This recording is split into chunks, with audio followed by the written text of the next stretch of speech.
Everybody knows about Nintendo, one of the most prolific video game developers of all time.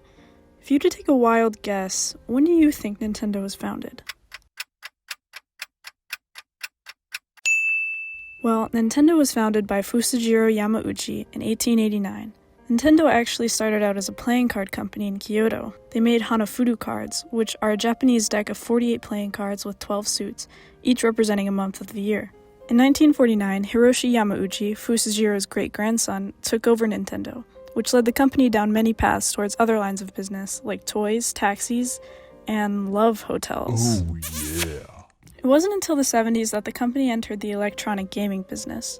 After releasing a few arcade games like Laser Clay Shooting System and EVR Racing, their first home console release was called the Color TV game, released in Japan in 1977. But the real thing that made Nintendo a household name was their hit arcade game Donkey Kong, created by Shigeru Miyamoto in 1981. After that, Nintendo was really able to make a name for itself in the home console market, creating the Famicom in Japan in 1983, though us North Americans may know it as the Nintendo Entertainment System, or NES, released here in 1985. This console launched so many classic Nintendo games like Super Mario Bros., The Legend of Zelda, and Bonk's Adventure. Anyone here a Bonk's Adventure fan? Anyway, coming back to present day, Nintendo's headquarters are located in Kyoto, Japan, housing the current president, Shuntaro Furukawa. Nintendo also has regional heads, like for Nintendo of America and other countries, but Shuntaro's the real big guy. Nintendo's mission statement varies by division and region, but the overall statement I found was a dedication to making unique, fun, high-quality interactive entertainment. Their strategy has always been focused on innovation and accessibility, rather than just pushing for more powerful hardware and upgrades. Their highest revenue game of all time is Wii Sports, which really doesn't come as a surprise since most Wiis were bundled with Wii Sports, and the Wii is still one of the highest sold consoles of all time. Ready? Some other very notable games, both for innovation and units sold, are The Legend of Zelda Breath of the Wild, Animal Crossing New Horizons, and the entire Super Smash Bros. Franchise, which has become a very popular esports fighting game.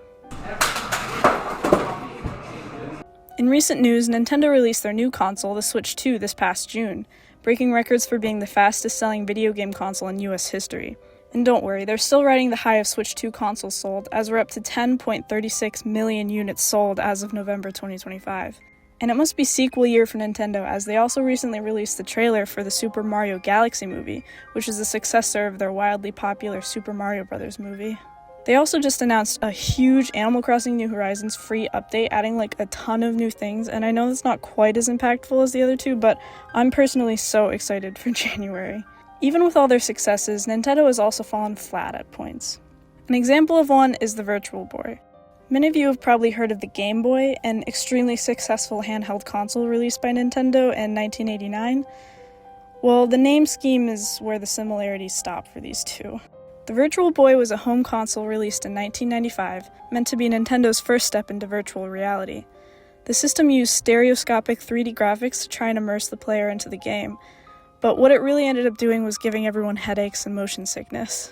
The nauseating red and black duotone of the graphics, mixed with the jarring motion blur, just made everyone dizzy, cross-eyed, and sick. It sold very poorly and is one of Nintendo's biggest regrets. It's okay though, Nintendo. We all live and learn along the way. Like, I learned that Nintendo's a much older company than many think, being founded only 10 years after the light bulb was invented. And their successes over time have been built not just on powerful hardware, but innovation through their consoles, their distinctive mission statement of fun mixed with accessibility, and iconic first-party franchises like Legend of Zelda, Pokemon, Animal Crossing, and literally Mario. Like, I can't even fathom the immeasurable societal impact of Mario, and they get to take credit for him. They've built up their consumers' trust and show resilience in tough times. Honestly, I feel so proud of Nintendo and how far they've come.